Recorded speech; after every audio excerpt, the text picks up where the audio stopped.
First, tucked into Waxahachie's main street is a bookstore that kind of defies expectations. They're bringing a little magic to a busy part of town.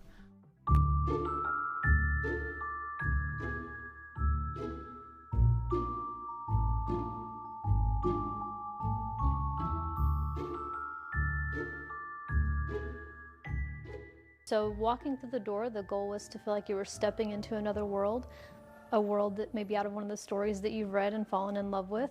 For me, that happens to be Harry Potter. It is definitely one of my first fantasy novels that really encouraged my love for reading. And so walking through the door, I wanted to feel like you were stepping into Diagon Alley. Hopefully I've accomplished that. Seeing the reaction from people when they step in for the first time kind of feels like that we hit the mark there. You have a little bit of everything. We have your mainstream authors, the ones that are really big right now, like the Sarah J. Maas and Rebecca Yarros of the world.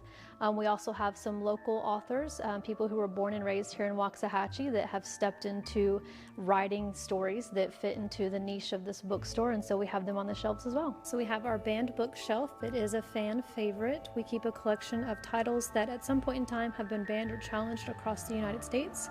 It seems silly to open a bookstore in such a digital age, but what I've noticed just in the short couple of months that we've been here is that it seems to be more than a bookstore. It's a bit of a place for community to just hang out. We have space upstairs that's a lounge that you can sit, talk, study, just be with people.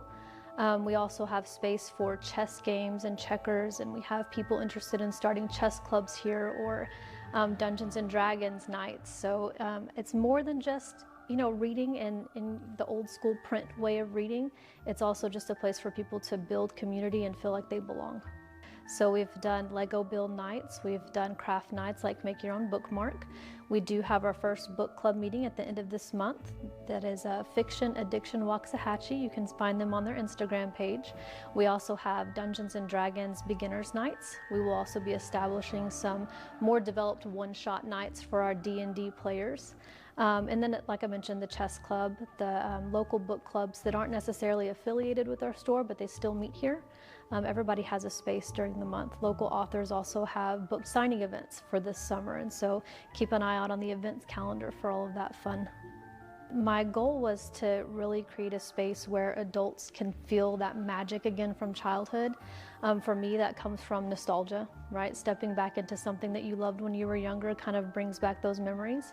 But it seems like that's translated well to the community, whether Harry Potter is your thing or not. We have other beloved classics like A Wrinkle in Time or The Wheel of Time. We have Game of Thrones people who love to come back in here and re-experience that. Of course, Dungeons and Dragons. We have some people who've been playing since the 70s and 80s that come back and love seeing that content here in the store.